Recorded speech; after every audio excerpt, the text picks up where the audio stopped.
2 Samuel capítulo 23, verso 20. Diz assim o texto de 2 Samuel 23, 20. Benaia, filho de Joaida, era um corajoso soldado de Casbicel, que realizou grandes feitos, matou 2 dos melhores guerreiros de Moabe, e num dia de neve desceu num buraco e matou um leão, e também matou um egípcio de grande estatura. O egípcio tinha na mão uma lança, e Benaia o enfrentou com um pedaço de pau, um cajado. Arrancou a lança da mão do egípcio e com ela o matou. Pai querido, o que tudo isso tem a ver conosco, nós vamos entender agora pela Tua palavra. Nos dá a Tua direção, nos dá a Tua graça e nos ajude. Para a glória do Pai, do Filho e do Espírito Santo. Amém. E você que crê comigo vai aplaudir forte o nome de Jesus. Vai olhar para o seu irmão e falar para ele assim: Deus vai falar com você, meu irmão. Graças a Deus. E você pode assentar-se. Aleluia. Pastora Lourdes manda um abraço para todos vocês. Ela está bem, só que hoje tem alguns compromissos que precisam ser arrumados, não é? E daqui a pouquinho ela está aqui de volta para o culto. Mas olha bem para mim, irmãos. Desvantagem. Quem aqui já sentiu-se em desvantagem com alguma situação? Levanta a sua mão. Já sentiu? Aquele dia que esse irmão que levantou a mão que eu ouvi, você me ligou, você estava numa desvantagem dentro do local do seu trabalho. Uma desvantagem. E aí, através do desabafo e através da oração nossa e sua, Deus fez daquela desvantagem algo que acalmou a tempestade. Nós todos os dias vamos estar em desvantagem, irmãos. Principalmente pessoas que assumem mais riscos do que as outras. Mas não quer dizer que as desvantagens que nós vamos enfrentar, elas irão nos sufocar. Não. Olha o que significa a palavra desvantagem. Situação ou condição inferior em relação a outra coisa. Então, desvantagem significa uma condição inferior a alguém, a algo, a uma situação. Isso é uma desvantagem. Também, outra situação pode significar assim, ó. Nossa, ele comprou uma boa casa, ele mora muito bem, só que a casa que ele comprou é muito longe do local que ele trabalha. Então a casa é boa, a situação é boa, só que o local de trabalho é longe. Então tem uma vantagem seguida de uma desvantagem. Quem já comprou um carro aqui se ficou feliz pelo carro, pelo modelo, pela cor, pela situação do carro, mas a hora que você andou com o seu carro um mês, você percebeu que ele gasta muito combustível, então você fala assim, o carro é maravilhoso, mas o combustível que ele consome é muito grande. Então ele tem uma desvantagem. Ele é um bom carro, só que a desvantagem deste carro é que ele consome muito combustível. Então são vantagens e desvantagens. E todo mundo enfrenta essa vantagem e essa desvantagem. Só que a gente tem que saber lidar com essa situação. Nós temos que saber lidar com essas coisas que acontecem no nosso cotidiano. Porque a gente, além de tudo, a gente sabe que existe um Deus poderoso que nos ajuda. E nós temos que aprender, irmãos, a levar as nossas desvantagens diante de Deus em oração em nome de Jesus. É que muitas vezes a gente esquece, ou a gente não lembra que Deus se importa com coisas pequenas que acontecem na nossa vida, sim. A gente às vezes não pede uma oração por uma dor de cabeça, mas pede por um tumor. Por quê? Qual é o grau de dificuldade que Deus tem para curar um tumor e uma dor de cabeça? É o mesmo. O maior poder que Deus já se manifestou nesta terra não foi para abençoar ninguém. O maior poder que Deus já manifestou nesta terra não foi abrir o Mar Vermelho e as pessoas passarem em terra seca. Porque Deus não faz as coisas pela metade. Ele abre o Mar Vermelho e eles passam um secador naquela terra e eles andaram em terra seca. Ó, que coisa maravilhosa!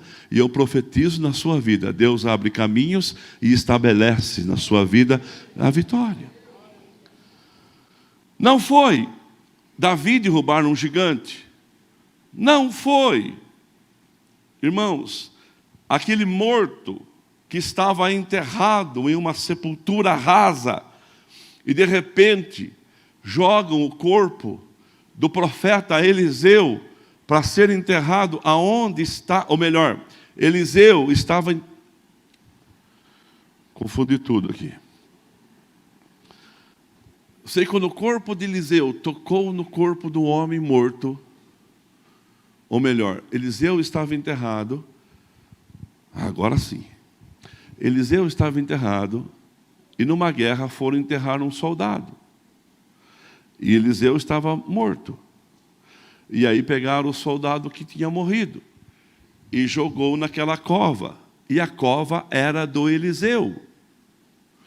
E quando o corpo quente do soldado morto caiu na cova que Eliseu estava enterrado, só tinha ossos de Eliseu ali. Pode deixar o versículo, você já me ajuda? Caiu ali, o soldado ressuscitou.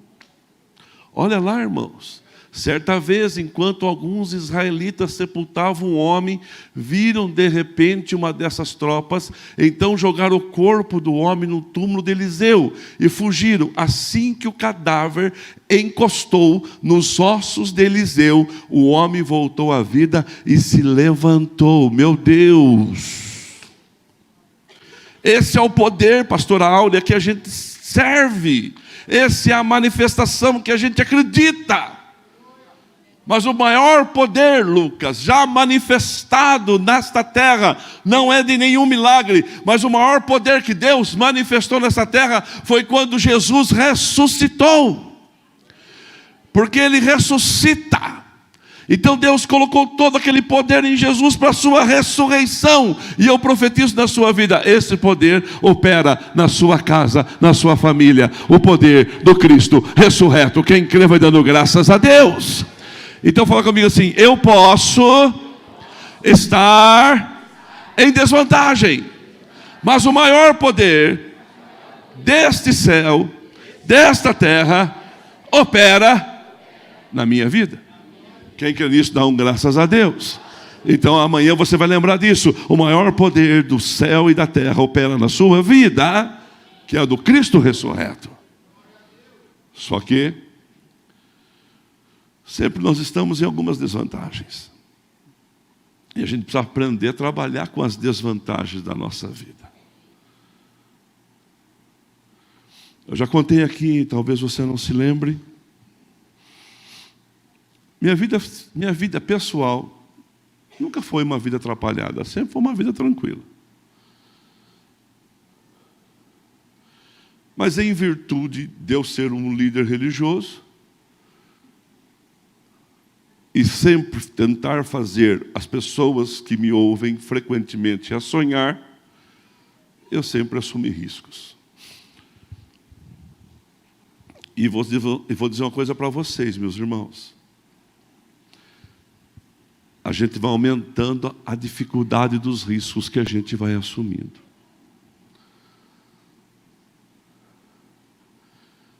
Era ano de 1988. Com 40 pessoas. Não tinha nenhum empreendedor. Não tinha nenhum patrão. Tinha, assim, lavadeira. Tinha carpidores. Cortadores de cana, e alguém que trabalhava numa empresa chamada EDA do Brasil. Uns dois da prefeitura municipal, uma igreja que tem 40 pessoas, ela tem no máximo 15 dizimistas e ofertantes, porque o resto acompanha a família, então é assim que funciona. E aí aconteceu um negócio. Apareceu a chance da gente comprar 2 terrenos. Nós compramos.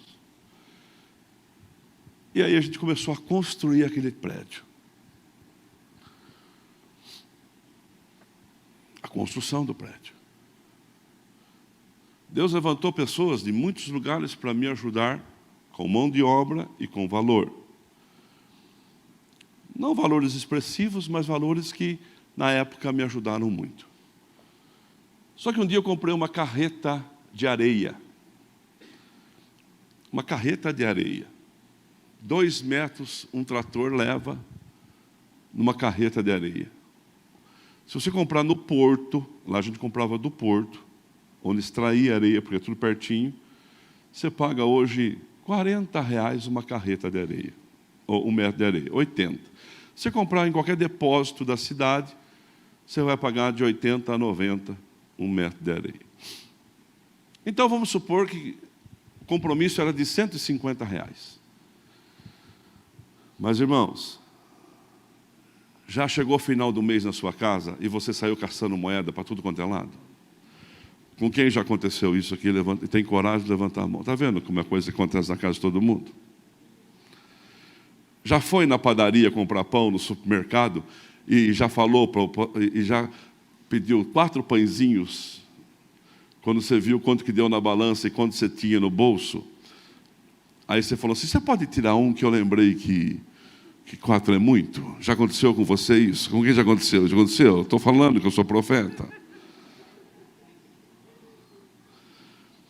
Quando você não tem, aquilo é uma fortuna. Aquilo é uma desvantagem grande. E eu comprei areia do Alfredinho Abdala. Era um homem mabocudo, posso falar, gravado, a família dele pode estar me ouvindo, já morreu, aleluia. Era o homem mabocudo da cidade, mas o homem mais sério da cidade. Ele era sério. Mas só que ele ficasse devendo para ele, irmão. Ele ia na sua casa, se ele encontrasse no supermercado, ele gritava para você. Se ele parasse no posto de combustível, ele te xingava. Você tinha que pagar. E chegou 2 metros de areia para a gente lá. E ele me deu 30 dias, Felipe, para pagar. Só que a areia acabou. Eu precisava comprar mais um carreto de areia para a igreja. E eu não tinha o dinheiro para pagar os 150 para ele. Então, já tinha acabado a areia. Eu não tinha o dinheiro para pagar a areia que estava comprada. E precisava de areia para assentar os tijolos, porque sem areia você não faz massa. E o Carlinhos, que me ajudava, falava assim, pastor, a areia chega quando? Já acabou ontem. Eu falei assim, segunda-feira o carreto da areia vai estar aí. Aí a gente já encaminha. Então tá bom, pastor. Segunda-feira ainda dá, tem outras coisinhas para ir fazendo. Aí segunda-feira a gente vai usar a areia. E eu não tinha dinheiro para pagar. E eu fugindo do Alfredinho Abdala. Porque não tem como, numa cidade pequena, Hilton, você não se esconder. A cidade tem 12 ruas, você sobe por uma, você vê. Tem uma venda, tem uma padaria, tem uma quitanda. Todo mundo tem um só. Na época, tinha 4.000 habitantes. Bom, 32 dias eu não tinha pagado a areia ainda. Eu falei, meu Deus do céu. Sábado de manhã, eu viro uma rua, paro no posto. Quem que chega atrás de mim? Fredinho Abdala. Minha perna ficou mole, irmão. Ah, meu Deus. Ele vai falar de mim, mal de mim aqui no posto. Ele falou, pastor Toninho. Eu falei, senhor Fredinho, tudo bem? Está bravo comigo? Eu falei, não, só não tenho dinheiro, pensei. Estou bravo com ninguém, não. Está bravo comigo? Eu falei assim, eu não, estou bem. O senhor está bravo comigo? Eu falei assim, eu também não. Estava falando para a minha velha ontem, o pastor Toninho está bravo comigo, porque não pede mais areia. Não compra mais areia. Ele deve estar precisando, 2 meses, acabou, já faz tempo. Eu falei, então, seu Fredinho. Você riu que você já passou por isso na sua vida. Mas vou contar para você que às vezes a gente sofre à toa. Ele falou para mim assim, ele falou assim, pastor, o senhor é um homem abençoado. Eu falei, sou, eu sei. Mas quem deve tem que pagar, né, seu Alfredo? Ele falou assim, sim, por isso que eu gosto de ver para o senhor paga. E quando o senhor não paga, alguém paga. Aí eu já fiquei, a orelha já entenou assim, lá assim. Como assim? Ele falou assim, ó, eu estava descarregando areia. Paulo, descarregando areia. Descarregando areia. Parou um carro, uma belina, de vendedor de enxoval. Tinha 2. O pastor está aí? Pastor, não. E essa areia? Essa areia o pastor comprou. Já está paga? Ele falou assim, não, mas ele vai pagar. Ele falou, quanto que é? 150. Eles tiraram 3 notas e já me deram. Eu recebi antes de descarregar.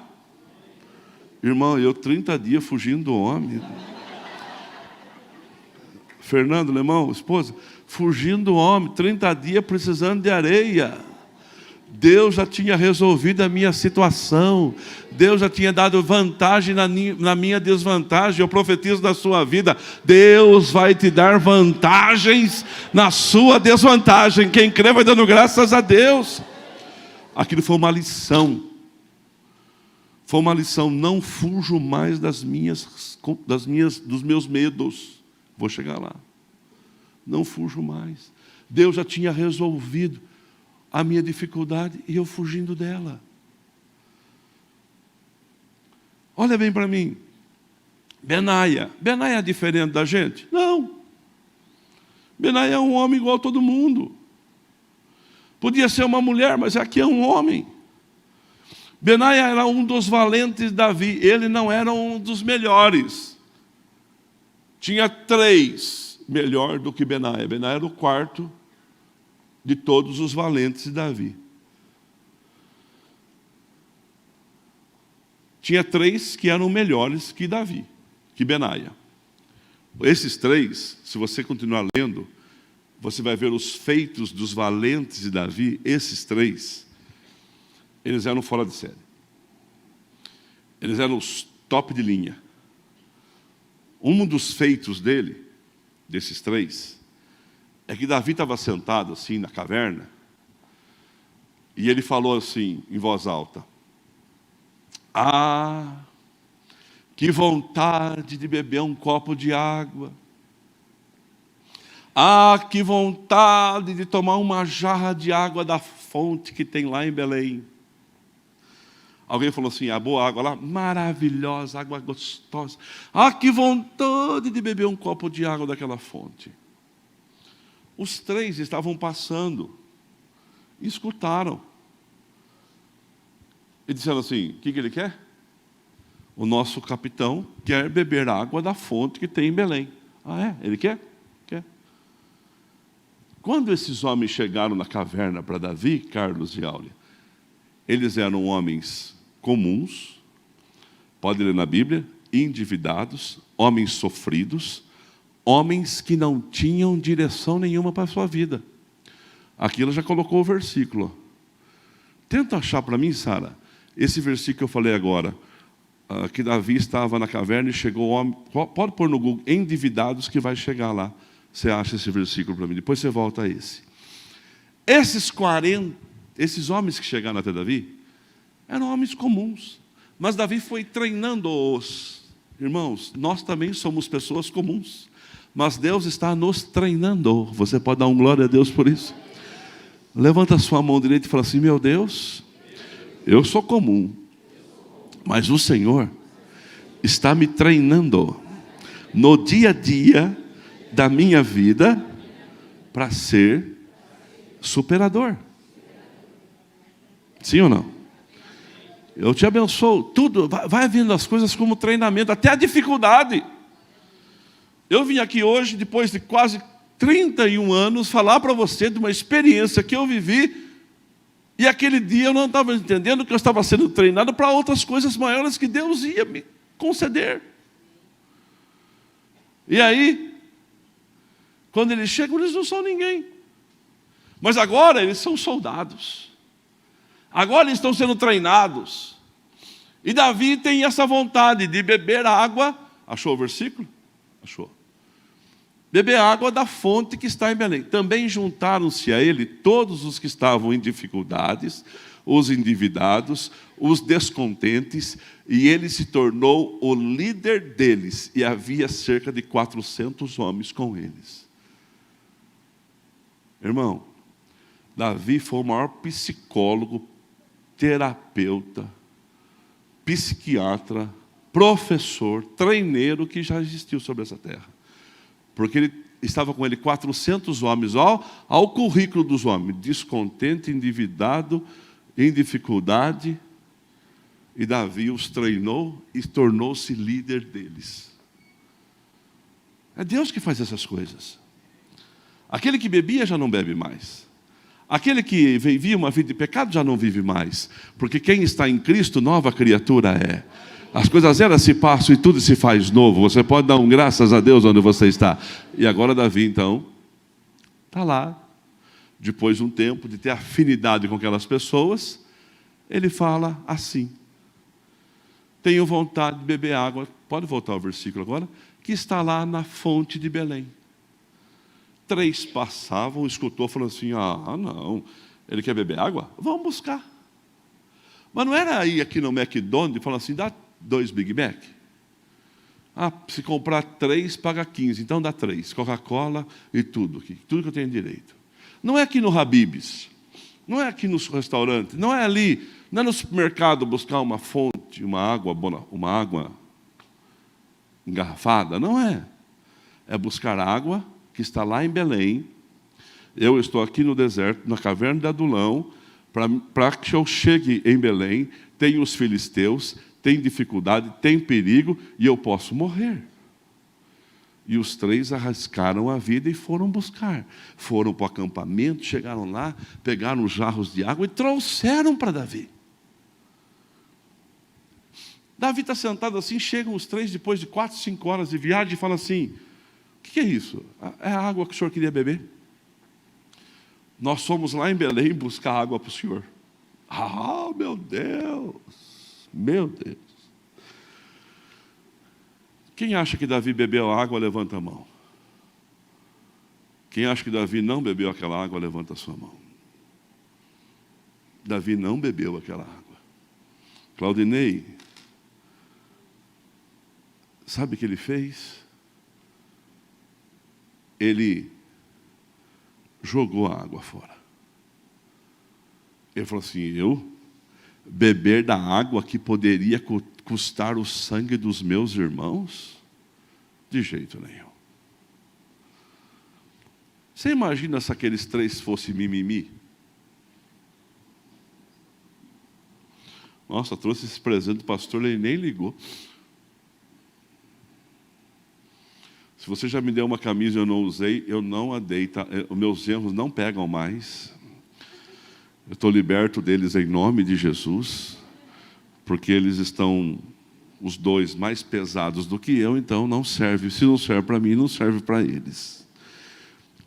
E eu não usei ainda, pode ficar tranquila, está guardado esperando eu emagrecer. E isto vai acontecer em nome de Jesus. Às vezes você faz alguma coisa para alguém, a pessoa fica brava, sim ou não? Então ele jogou água fora, podia morrer. Eles podiam morrer. Sabe o que eles fizeram? Esse é o nosso líder. Mas o que ele quis, a gente fez. Se ele vai usar, não vai usar. Se ele vai comer, não vai comer. Se ele vai aproveitar, não vai aproveitar. Aleluia. Eu tenho, aqui na região de Piracicaba, dado pelos pastores da região, 5 viagens, irmãos. 5 viagens. Agora em outubro, eu ganhei para mim com a Lourdes, uma viagem para Israel, com tudo pago, só a despesa minha lá, que seria por minha conta, e era para que eu saísse dia 7 agora de dezembro, não, 5 de dezembro, e voltasse agora dia 19. Eu teria voltado sexta-feira. Eram 14 dias, eu ganhei de graça o casal. Eu agradeci e eu dei de presente a viagem para outra pessoa. Porque eu não podia sair. Eu estou num processo de vida ainda que eu não posso me distrair de algumas coisas. Não é que eu não posso passear. Eu não sou aquele tipo de pessoa assim, meu nome é trabalho, meu sobrenome é hora extra. Para com isso. Porque mesmo que você tenha este pensamento, você não é máquina, você não é celular que troca chip e já sai falando. Você precisa ter tempo para você. Só que eu estou que nem Neemias ainda. Eu estou em cima do muro construindo alguma ideia e, por enquanto, eu não posso ir. Agora, você imagina um irmão que me deu a passagem para Israel. Custa 22 mil, 11 mil reais cada uma. Deu, eu quero que você vá. E eu falar para ele assim, que eu não vou. E ele continuar meu amigo, é porque ele é crente. Ele é um dos 3 valentes de Davi, que jogou água fora, mas continuou ali firme, servindo. Ele falou assim, então você... Passou uns 20 dias, eu liguei para ele e falei assim, está de pé a viagem ainda? Ele falou assim, de pé sim, é só você falar, já pega o passaporte, você já vai. Eu falei assim, eu posso dar a viagem para alguém? Ele falou, pode. Pena que eu não lembrei o teu nome, né, irmão? Se eu lembrasse o teu nome, você iria? Quem queria aqui, ó? Tá vendo? Pena que eu não lembrei o teu nome. E eu já abençoei. E a pessoa que foi, voltou maravilhada do lugar e mandou uma mensagem para mim dizendo assim, pastor Toninho, que maravilha. O melhor lugar que eu vi foi o túmulo de Jesus. Porque o túmulo está vazio, aleluia. Jesus superou a morte, a desvantagem da morte não foi nada para Jesus. Mas desses 400, tinha esse Benaia. Ah, mas esse Benaia era fera, irmão. 3 desvantagens dele para a gente ir para o encerramento das ideias. Primeira desvantagem, enfrentou 2 soldados de Moabe. 2 contra 1. Quem tem vantagem? Os 2. Quem tem desvantagem? Benaia. Outra desvantagem, ele cai num dia de neve em um buraco que tinha um leão. Irmãos, já cair num buraco em dia de neve com frio já é uma desvantagem. Agora chegar no buraco e ter um leão. Quantos leões estão te esperando amanhã? Quer receber uma palavra profética? Em nome de Jesus, dessa manhã, você vai vencê-los. Porque você vai vencer leões em nome de Jesus, porque Deus está contigo. Não se atemorize, não. A desvantagem não é nada para Deus. 3, enfrentou um egípcio, irmão, de alta estatura, com uma lança e ele com um pedaço de pau. Se fosse as bolsas de aposta, em quem você apostaria? Em Benaia ou no Moabe? Nos 2 soldados. Em Benaia ou no leão? Em Benaia ou no egípcio? A desvantagem estava toda contra Benaia. Só que ele venceu todas as desvantagens. E eu falo para você nessa manhã. Primeiro, desvantagem na Bíblia não é sinal de derrota. Vamos falar juntos? Desvantagens na Bíblia não é sinal de derrota. Quem crê, levanta a sua mão direita e fala assim, eu recebo para a minha vida isso. Se você está em alguma desvantagem, Deus vai colocar a mão sobre a sua vida para mudar a sua história. Davi e Golias. Gedeão, com 300 homens, contra um exército poderoso de amalequitas, de midianitas, perdão. Então, desvantagem não é nenhum sinal de derrota. Porque o maior poder que Deus já manifestou debaixo desse céu foi o poder da ressurreição. Então Deus vai fazer com esse poder vir sobre a sua vida e te abençoar. 2, preciso entender que algumas coisas não é para mim, é para Deus. Tem coisas que eu não vou conseguir fazer, mas Deus vai me ajudar. O testemunho dessa irmã aqui, ela faz 1 ano que frequenta a igreja. Ela marca 5 milagres que ela recebeu em 1 ano. E ela é crente há 18 anos. E faz 1 ano que ela frequenta aqui. Foi a vinda dela, que é esta igreja que fez o milagre? Não, é Deus. O que esta igreja faz? Ela ensina a acreditar que nós não podemos perder. Ela coloca no nosso coração uma palavra de fé, que desvantagem não é sinal de derrota. Ela coloca no nosso coração uma ideia que o poder maior que existe debaixo desse céu é o poder do Cristo ressurreto. E o poder do Cristo ressurreto opera na minha vida e na sua vida. Então Deus faz algo. O poder do Espírito Santo é grande no nosso meio, irmãos. E Deus tem condição de nos ajudar. Então algumas coisas não é para mim, é para Deus. Eu sofrendo 30 dias por causa de R$150, pastor de uma igreja. Agora você fala assim, pastor, mas isso não acontece mais. Acontece todo dia, irmão. Todo dia.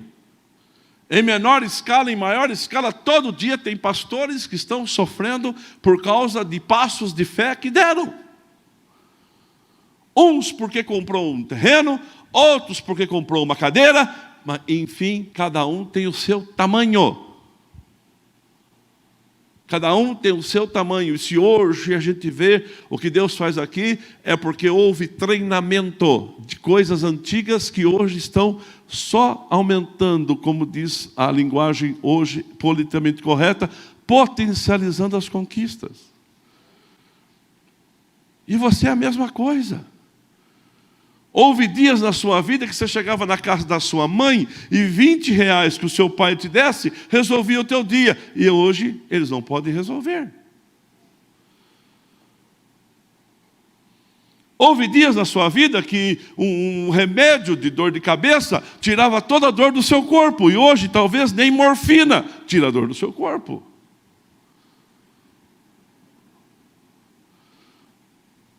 Cada um tem uma história.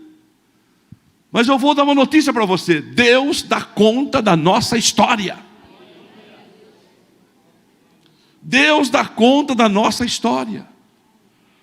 Porque o poder que opera na minha vida não é um poderzinho, não. É um sobrenatural. Tem coisas que é para Deus. Deixa Ele, entrega para Ele. Ele sabe fazer. Não precisa ensiná-lo. Ele é o poderoso de Jacó. Olha o seu nome: Alfa, Ômega, princípio, fim, verbo que se fez carne. Primeiro, o último. Aquele que é, que era e sempre há de ser. É o Senhor que abençoa a sua vida. Deixa Ele resolver, Ele vai resolver. Ele é Deus, Ele é o Senhor absoluto no céu e na terra. Seu poder, irmãos, é grande. Se vai aplaudir, aplauda forte. Isaías capítulo 9, onde fala do nascimento de Jesus. A gente leu no rádio ontem. Isaías 9, fala do nascimento, acho que é o verso 6. Diz assim: porque um menino nos nasceu, um menino cresceu, um filho nos foi dado, e o governo está sobre os seus ombros, e ele será chamado Maravilhoso, Conselheiro, Deus Poderoso, Pai Eterno, Príncipe da Paz. Ele estenderá seu domínio, e haverá paz sem fim sobre o trono de Davi, e sobre o seu reino, estabelecido e mantido com justiça e retidão, desde agora e para sempre. Agora olha o versículo, capítulo 11, verso 1. Um ramo surgirá do tronco de Jessé. Lá na casa que eu morava, tinha um pé de manga. E o pé de manga, aquelas mangas Adem, que chama, né? Estava produzindo bastante. Mas só que começou a dar muita broca. E ela cresceu muito, sim. Ela era para ser uma árvore pequena, ficou uma árvore grande. E começou a dar muita broca. As mangas caíam tudo e perdia tudo. Eu falei, meu Deus, que dó. E passei veneno, mas não tinha mais jeito, estava condenado o pé. Aí eu pedi para arrancar o pé de manga. Só que como eu não estou lá, a pessoa que fez o serviço, ela não arrancou. Ela entendeu errado, ela podou o pé de manga, deixou só o toco assim, ó. Só o toco. Quando eu cheguei lá, vi só o toco, falei assim, por que ela não arrancou o pé de manga? Até fiquei assim, não que eu fiquei chateado, mas falei, mas puxa vida, devia ter arrancado o pé de manga. Só que agora não ia chamar o rapaz para arrancar o pé de manga. Por isso que é bom sempre dois do que um. A Lourdes falou assim, olha, que coisa linda, que ideia boa que você teve. Eu falei, opa. Por quê? Se você tivesse arrancado o pé de manga, ia fazer uma sujeira aqui. Agora você não arrancou. Ficou só o toco. Eu vou plantar orquídea no pé de manga. Eu falei assim, eu pensei nisso, mas isso que eu falo. Sou um gênio. E está lá, cheio de orquídea o pé de manga. Só que não teve jeito. Os brotos vieram. E agora o pé de manga já está começando a crescer de novo. Porque chove, molha, e ao cheiro das águas, vem coisa nova. Eu profetizo na sua vida. Você pode estar só no toco, meu irmão. Alguém vai usar você para plantar orquídea. Além de só toco, ainda vai ser cabide para os outros.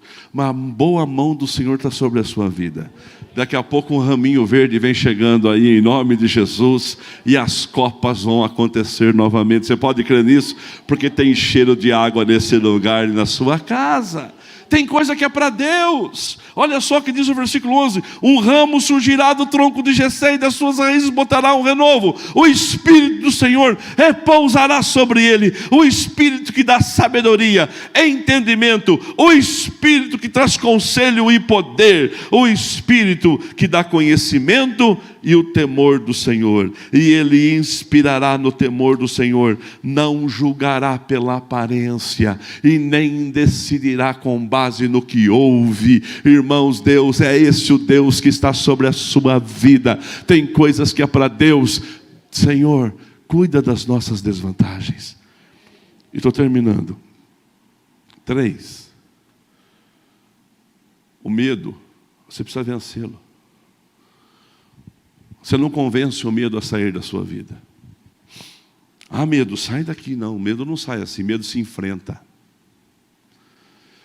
Medo se confessa. Jesus confessou o seu medo. Hebreus capítulo 5, verso 7.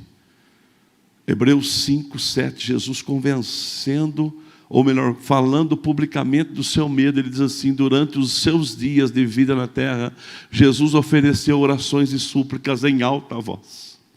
E com lágrimas, aquele que o podia salvar da morte, sendo ouvido por causa da sua reverente submissão. Jesus falou assim, eu vou morrer, passa de mim esse cálice, está doendo demais. E Deus ouviu, e Jesus enfrentou o seu medo, e venceu, porque Ele veio para isso. Vença o seu medo. O medo fala, irmãos. O medo fala, o medo paralisa, sim ou não? Medo deixa você paralisado, você fica paralisado. Um tempo atrás aí eu perdi minha carteira de dirigir, meu direito de dirigir. Tomei mais ponto do que devia. E entreguei a minha carteira. Se tem algum polícia que me perdoe, mas eu tive que fazer. Entreguei a minha carteira por 30 dias. E 30 dias eu não podia dirigir. Então, quando era aqui na cidade, eu dirigia. Quando era fora, eu levava um irmão. O pastor Carlos dirigiu para mim, o Cezinha. Várias pessoas dirigiram, iam comigo, eu só ia junto. E tranquilo. Passou 30 dias, peguei a carteira de volta. Mas quando eu dirigia aqui na cidade, tinha que buscar alguma coisa, eu ia chamar alguém para me levar no supermercado. Para me levar a algum lugar. Então eu ia dirigindo. Irmão, a polícia sabe que a gente está errado. Não sabe, Rafa? Sabe? Sabe? Sabe. Porque quando eu virava alguma rua e eu via um polícia, a perna ficava mole. O medo paralisa a gente. O medo paralisa. O medo é paralisante. Mas você tem que enfrentar o seu medo. Aquele medo ali era provocado por uma situação errada minha. Eu estava errado. Eu podia nem ter passado por aquilo. Mas o medo, ele é paralisante, ele paralisa a gente. Às vezes tem alguém, vai enfrentar alguém, um chefe, por acaso, o chefe é bravo, você já vai com medo, ele te intimida. Você está fazendo certo? Não se preocupa, não. Tem medo de encontrar uma doença? Irmãos, vai no médico, não precisa se preocupar com isso, não. Porque talvez quando você for, seja tarde demais. Meu pai morreu com 70 e tantos anos. Está aqui meus irmãos. Pensa num homem teimoso, irmão. É teimoso. Se você acha que eu sou teimoso, você não conheceu meu pai. Sabe por que ele não ia no médico com plano de saúde e tudo? Eu não. Meu pai morreu dessa doença, meu irmão morreu, eu também vou morrer. Mas pai, o senhor não tem nada. Quando levou ao médico, com todo o esforço do mundo, conseguimos levar, sabe o que ele tinha? Uma hérnia. Não tinha nada. O homem tinha uma saúde. Teve 2 AVC, na época a gente chamava de derrame. Teve um terceiro, e o homem firme. Só deu uma torcidinha no braço, mas firme. Não tinha nada. Se tivesse cuidado, estava vivo com a minha mãe até hoje aqui. Coitada dela. Estou brincando. Não é? Estava vivo. Mas teve o seu momento. Entende? Teve o seu momento. A gente precisa entender. Mas por que não ia? Se eu for, vão descobrir. Irmão, não vai descobrir, pai. Se está aí, já está. Então vá, procura. Vença o seu medo. Tem medo do quê? Vai enfrentá-lo. Quando você enfrentar os seus medos, sabe o que vai acontecer com você? Você vai viver uma vida vitoriosa. É provado pela ciência que nós sentimos 10 vezes mais medo do que os nossos pais. A ciência prova isso, que eu sinto 10 vezes medo mais que o meu pai e minha mãe. E se isso é transferível, os meus filhos vão sofrer 10 vezes medo mais do que eu.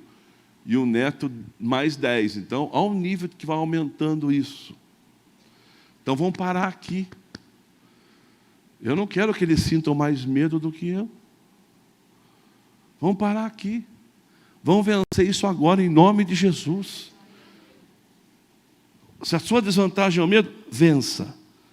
E Deus vai ser com você.